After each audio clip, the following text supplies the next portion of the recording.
Coach Luca back here, and today, right now, I'm going to talk about mechanical drop sets. I actually got this idea from Ben Bruno. You got to check him out. Ben Bruno has awesome ways to alter exercises, build muscle, like just different ways and different tools to I would just say like change your training up and actually get tons of results. So this is kind of I would say an idea from him. So I'm not going to pretend like I made anything up. But mechanical drop sets, you know, it's a I'll say an old method's been around for a while, but it's how we can add more tension and more work right after, should I say, rather than just dropping weight, because you know we've heard drop sets in a sense of we're doing bench press, we're doing a heavy load, and we take plates off, and then we do more, and we take plates off, and do more.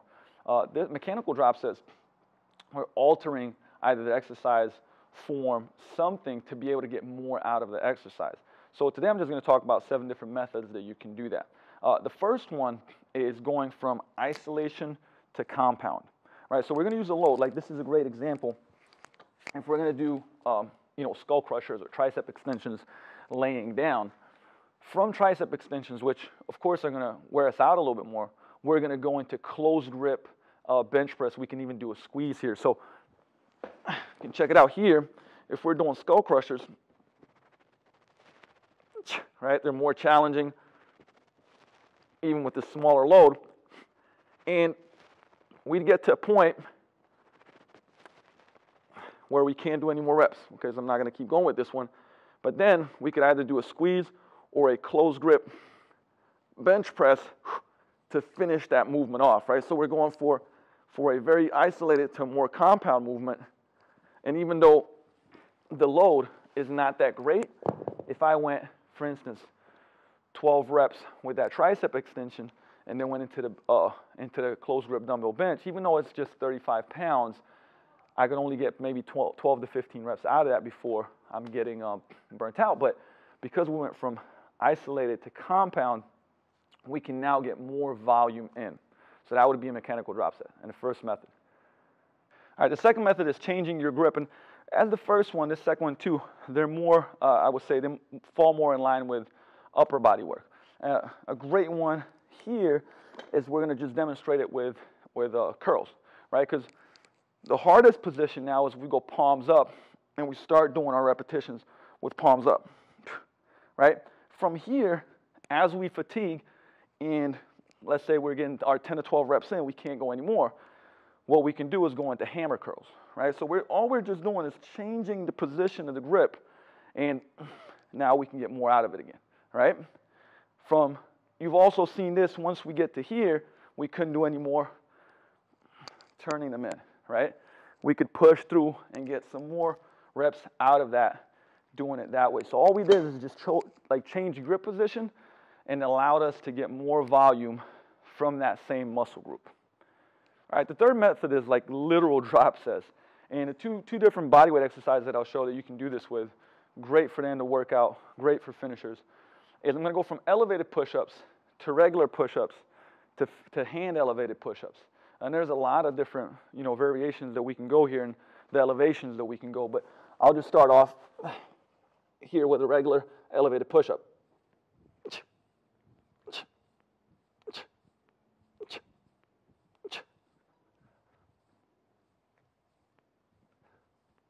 So let's say we hit our 10, going back here.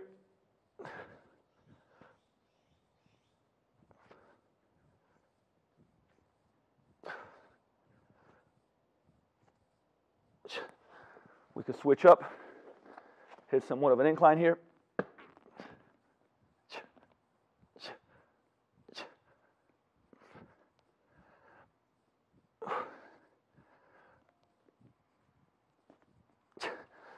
Right, so we could do different elevations. To load it up more, we could add the weight vest. We could add resistance bands. With a TRX row and a pull, it's very similar. So we could start in this very challenging position here and hit our, so I'm just going to shorten the reps up a little bit here now. And I'm coming up, changing the angle, try not to hit the weights. Right, we could come up more. So you can see we could do 3, 4 different level changes. Once there's technical failure, change the angle, get more volume out of it. So that would be literal drop sets. All right, so next one, the fourth mechanical drop set that we can apply is changing lever arms. All right, so I'm going to show this with lateral raises and just give you an explanation of how you can do it with ab work too on leg raises. But all we're doing here, if you think about it, we're going to do a lateral raise with the arms completely locked out, right? So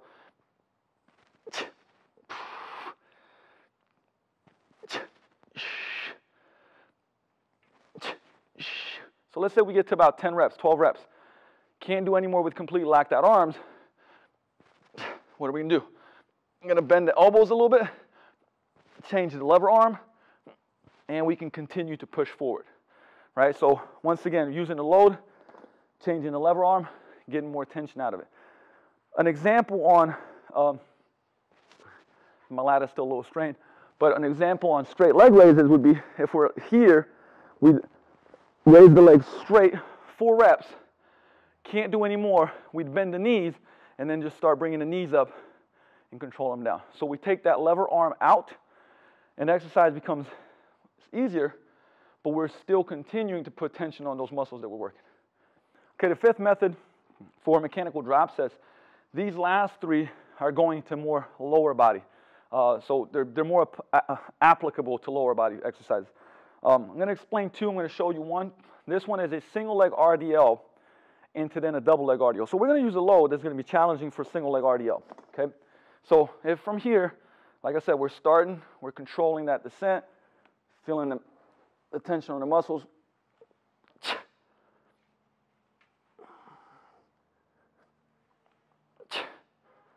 So we're hitting this 8 to 10 repetitions, left side, right side. And then from there, we would go, once the hamstrings are fatigued, we would go into double. So even though that load may not be big for a double leg RDL, once we've done 10 to 12 reps, or anywhere from 8 to 12 reps, on that single leg and other single leg, we're already fatigued, then the load becomes more challenging, and we can use control and eccentrics and things like that. A similar thing would be, this might be quite a bit of a load here, but we could go pistol squats to box.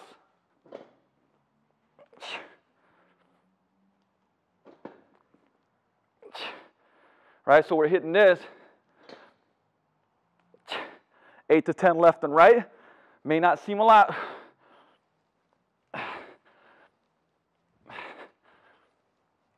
And then we're repping out.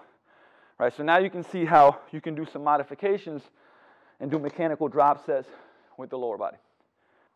All right, so this second to last method in mechanical drop sets, once again a lower body one, is just altering our stance. A great example for this, like I said, the closer our stance is, the less balance we have. The wider we go, the more balance we have. So I'm going to show a trap bar deadlift, how we can do it here.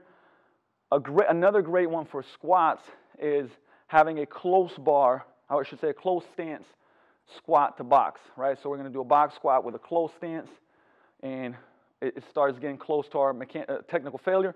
We're going to go a little bit wider, go down to box, go a little bit wider. We're always going to be able to get a couple more reps out. With a trap bar deadlift, having like duck stance, this actually fires out. So we can go down like literally with our heels touching, keep that neutral spine.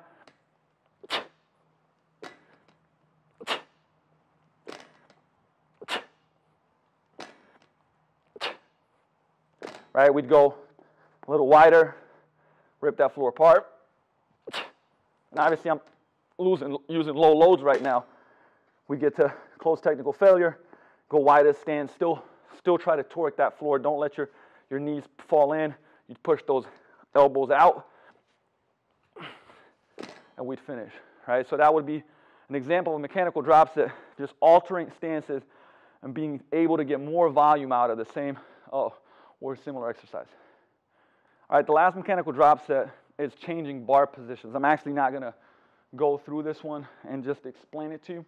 So best example here is to load up a front squat.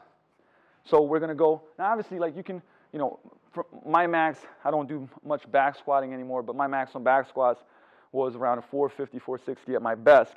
And at that same time, my front squat was 345. So there's a significant gap, right? So now we're starting to understand that if I do 225 on the front squat for instance, 10 repetitions, right, and I hit them, boom, I load the bar back up, take a couple deep breaths, go under the bar, step back out, and now we're just doing Olympic back squats, right? Because of the bar position and my core is being taken out of it somewhat, and I can load up more, I can get more reps out of that same set, and we're doing a mechanical drops that get a lot more volume out, just switching that bar position. So that would be a great example for. Just to finish this off and bring it all together, how you would use this in your training sessions, right?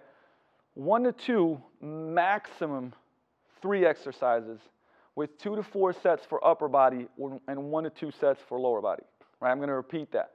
1 to 3 exercises max, 1 to 3 mechanical drop set exercises maximum per training session, and I'd recommend more in that 2 rep range. I mean, two exercises works great most of the time, and 2 to 4 sets for upper body and only 1 to 2 for lower body. Why only 1 to 2 for lower body?